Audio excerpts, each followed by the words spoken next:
more you try to hold us back, the more determined we are to succeed. The revolution proved that, and that is just the beginning. And on that note, I would like to end. Thank you.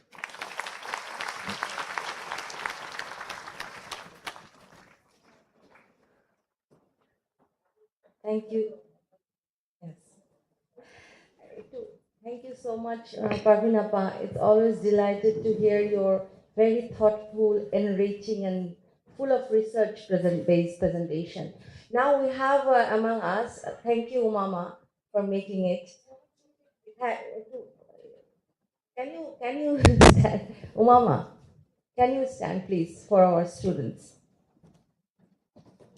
Takao.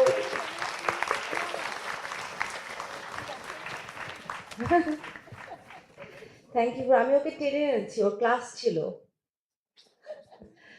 And I said একটা class miss করলে কিছু হবে না। So this is not for our student, by the way. Thank you for making it. Now we will go for the discussions, but before that, we want to have a kind of a appreciation. We want to, our Honorable Trustee, Pro Vice Chancellor, I would like to bring you here to give some of the token of appreciations to our guests here first. Sir, Trustee, sir, please. Dean, sir, please.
Would you like to come to the stage?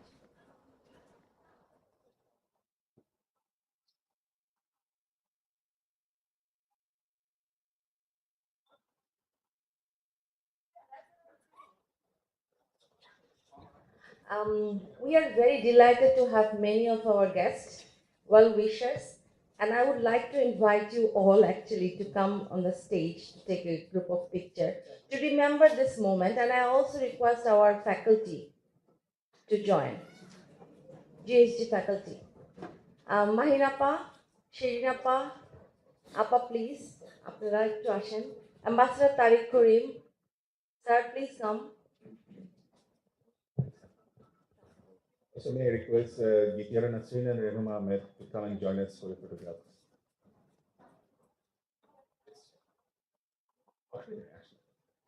Umama, please.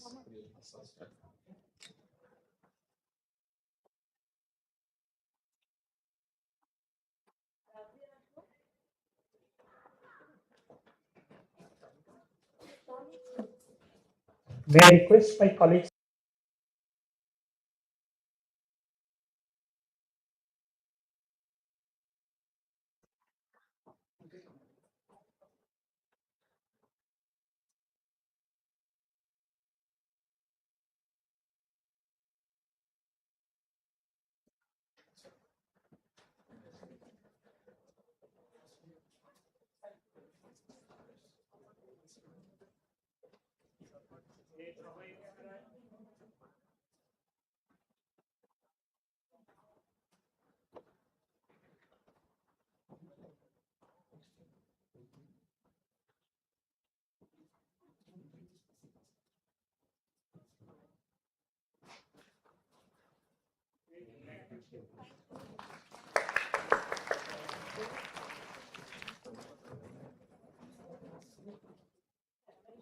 I would like to request them to be seated. Yes.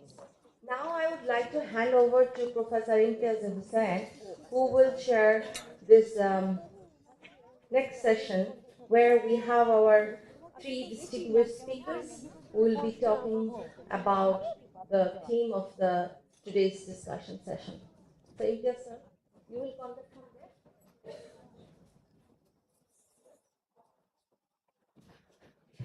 And with this note, I just wanted to say goodbye because I have handed over my responsibility to Professor Imtiaz Hussain, but I'm looking forward to a very fruitful next discussions. Thank you.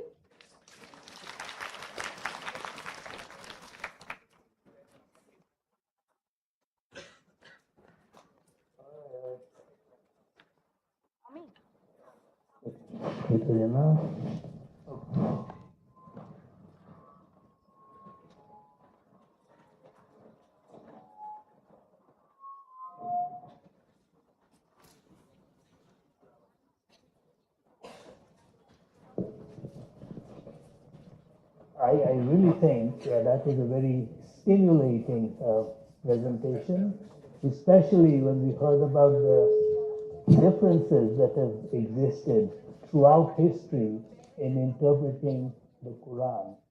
And I would like some of our guests also to chip in and share with us some of your comments and so forth. We will go ladies first, so I think we'll just begin.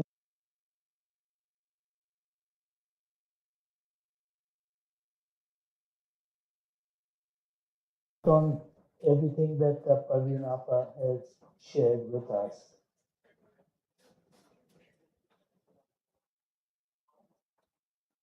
The idea being that she exposed us to the differences that are very institutionalized historically, and then we saw lots of treatment that was not proper in the last couple of years. And therefore, what can we do? This can be some kind of a talking point. Sure. Thank you.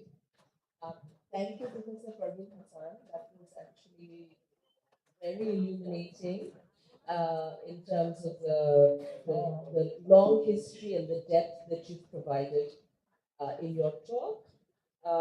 In terms of where Islam has resided in history, in what kinds of spaces institutionally and socially, and of course how varied the interpretation of it has been through history, and of course how, in order to push certain things along,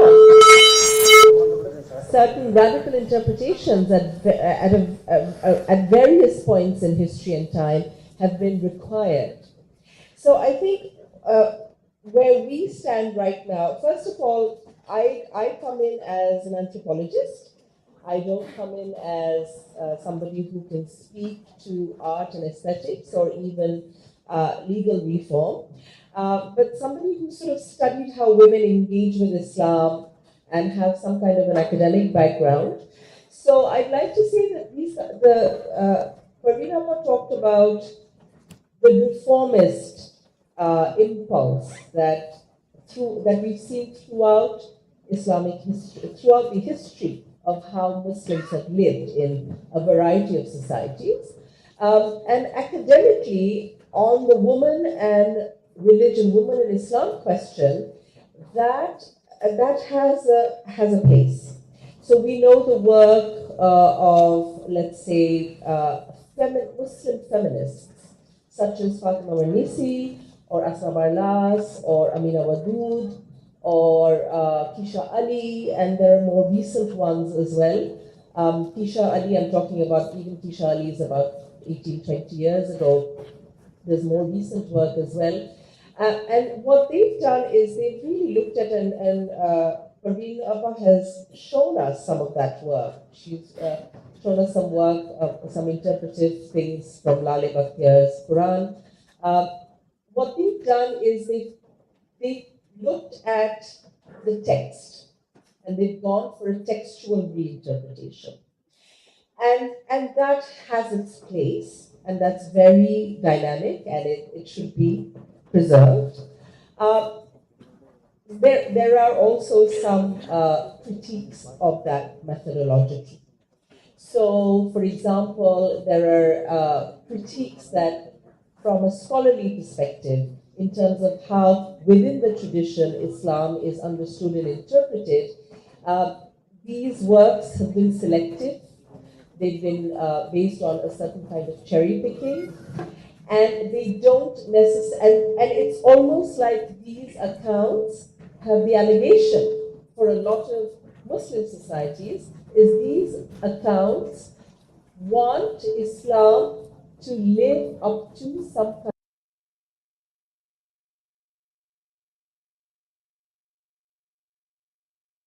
of post-colonial, anti-colonial backlash. That, do we want Islam to become what they want it to become? I'm not saying these divisions are real. I'm not saying they're artificial either, right? There's some truth to these divisions, but not always. And how do we decide when reform is imperialist and when it is genuine and organic? I think that's a conversation, and why it's genuine and organic. I think that's a very important conversation we need to have. The other allegation of regarding these approaches is they reside by and large in Western academia. We don't have enough of a reflection of these approaches even in non-Western academia, or even in Muslim communities. They don't gain traction. They don't gain traction in Muslim communities where women are also fighting for Muslim women's rights. They don't pick up and run with these kind of interpretive frameworks for a variety of reasons. Perhaps because they're not always close to the ground in terms of how Muslim women lead their lives. Perhaps because Muslim women's rights activists in Muslim contexts don't want to touch the religion question because it's so problematic, because it has so many layers of imperial, anti-imperial, colonial, backlash, and layers added to it. It's very deep and complicated. So even Muslim women's groups are sort of a little tentative to touch the Islam question. They want to sort of do good for women by sidelining or going past the interpretation question, right?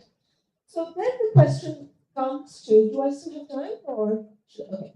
So then the question comes to, what about, why is it that these revolutionary approaches and what they can offer for Muslim women by way of rights, why don't they gain traction amongst Muslim women who live everyday lives? Why is it that, by and large, they're still comfortable with a conservative framework? Why is it that they don't challenge the conservative framework the way in which, let's say, someone like Amina Wadud or Keisha Ali urge us to do? And the answer to that is complicated. The answer to that is women.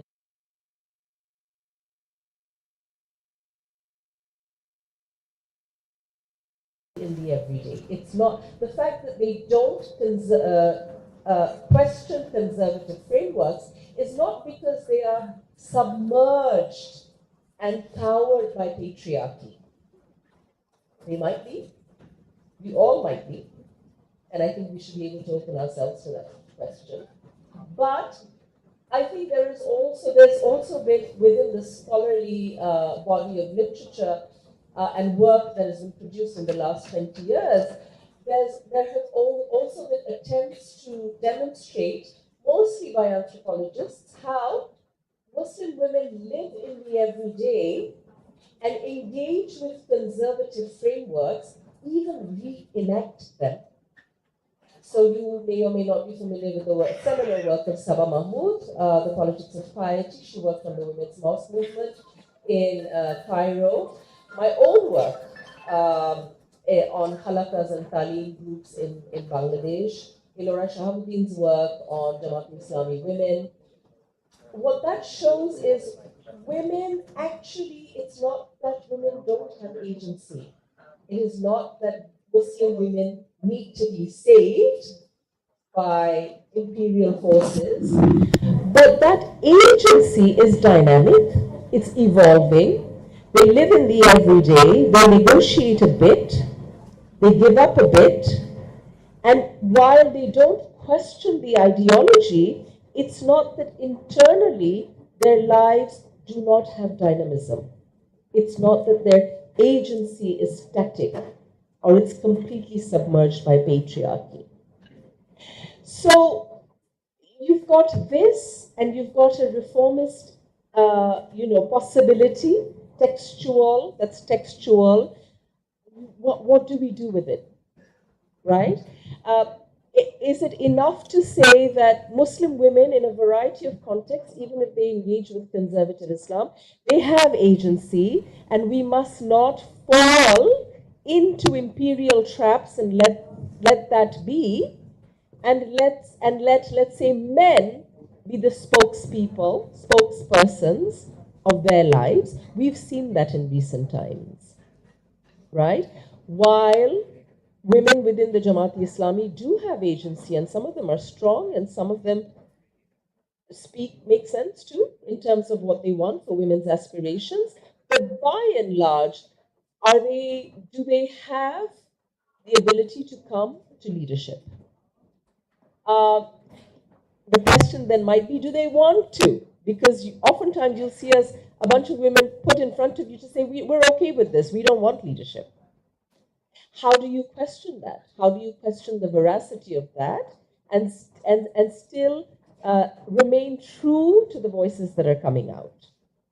So I think drawing this very complicated landscape, and of course there are a lot of Muslim women who, as Naila Kabir's recent work has shown, that they engage with the mystical tradition. They're not bound by politics, nor are they bound by a scripturalist tradition.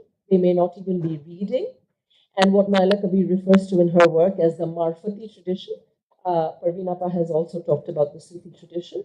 There is that also going on. And that's been within anthropology, that's been referred to as the little tradition, although I don't quite agree with that terminology anymore. And that's there too. And of course, there are Muslim women who don't care about anything. They don't care about religion at all. And there are Hindu women like that. There are people like that. So the canvas is broad and it's complicated.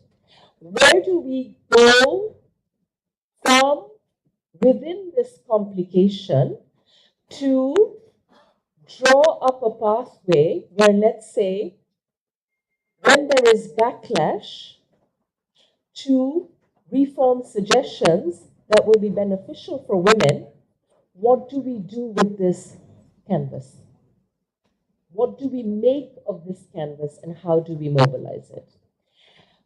Very humbly, I don't have an answer to that. I have activists, my senior sisters sitting in front of me, who may be able to speak to that much better than I can. But I think just from an understanding of the complexity of this and an understanding of how these things have played out in other places, there are a couple of things that I highlight. One is public Islam. What is the content and what are the contours of public Islam? Currently, what we see is political Islam. And whether we like that or not, whether that has a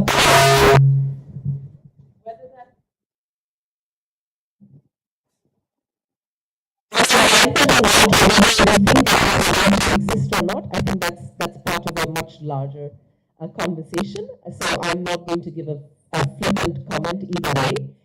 But what I will say is, currently public Islam is mostly populated by political Islam. Is there a social Islam? Is there a civic Islam that is mobilized by social movements and social actors who can then bring to the public space a range of conversations? Some of it may be about textual interpretation, but not only. A lot of it could be about everyday lives. What do I want? How does this affect me?